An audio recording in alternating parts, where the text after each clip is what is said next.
Hello, in this video we are going to discuss regarding the mixed preposition. Okay, why it is called as a mixed preposition we will see, or it is also called as a vexel preposition. Vexel preposition. Now let us see what are the vexel prepositions. Okay, in, in, out, on, and, at, neben, near, for, before, hinter, behind, über, above, zwischen, between, unter, under. Okay, I repeat, there are vexel prepositions in, auf, an, neben, vor, hinter, über, zwischen, unter. Okay, so this preposition is called as a vexel preposition.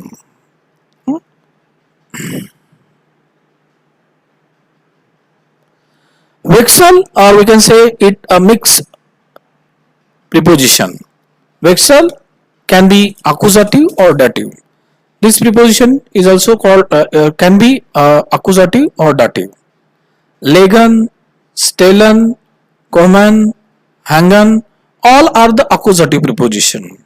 Legen, place, stellen, place, kommen, to come, hängen, to hang, all are accusative preposition.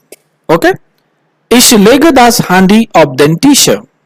Ich lege das Handy auf den Tisch. I put the mobile on the table. I put the mobile on the table. See here, in this we have used auf. Okay. Second, Martins stellt die Tasche neben die Schuhe.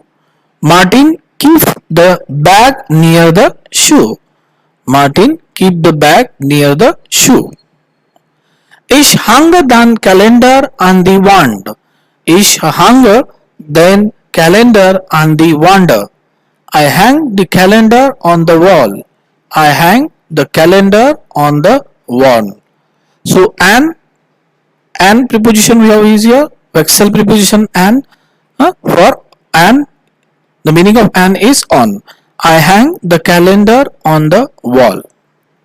Tina stellt die Brille auf den Schrank. Tina stellt die Brille auf den Schrank. Tina kept her spectacles on the rack. Tina kept her glasses on the rack. Okay.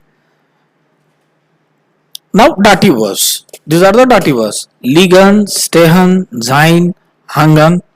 Okay. The Brill liegt auf dem Schrank. The Brill is on the rack. Okay. The Brill liegt auf dem Schrank. The Brill is on the rack. Now, what is dative? Dative is an indirect object, indirect verb. Okay. So, die Brille liegt auf dem Schrank. So, here we are talking about the indirect verb. Okay. The Brille is on the rock. Das Bild hung on der Wand. The photo is hanged on the wall. Meine Schuhe liegen unter dem Bett. My shoes are lying under the bed. When you ask the question with the wo, that is dative. When you ask the question with the wohin, that is accusative. Okay.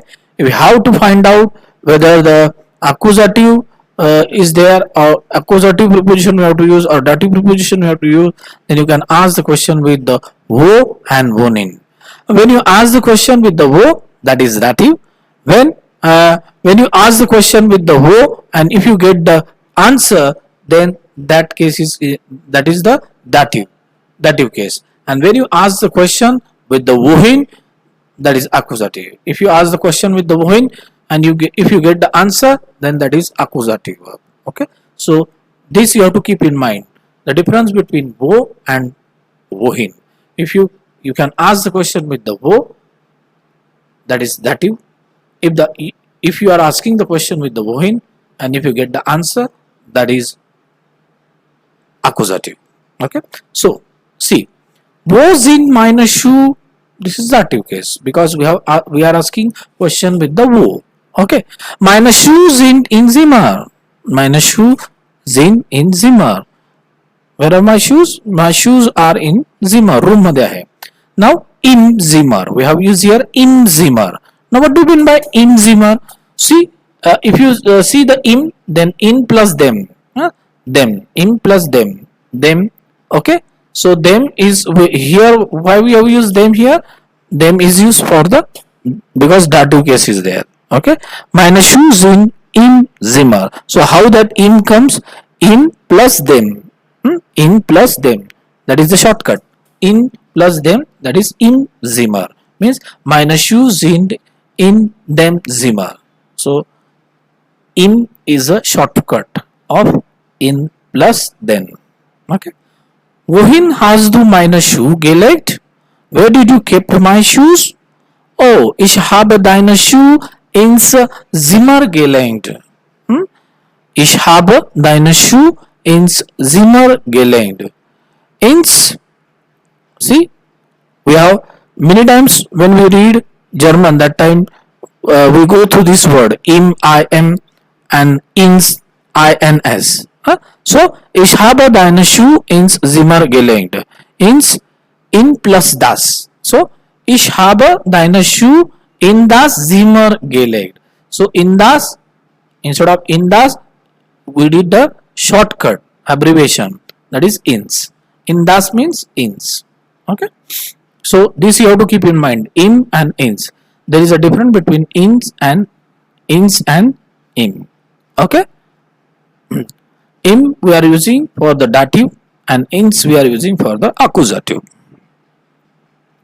Thank you.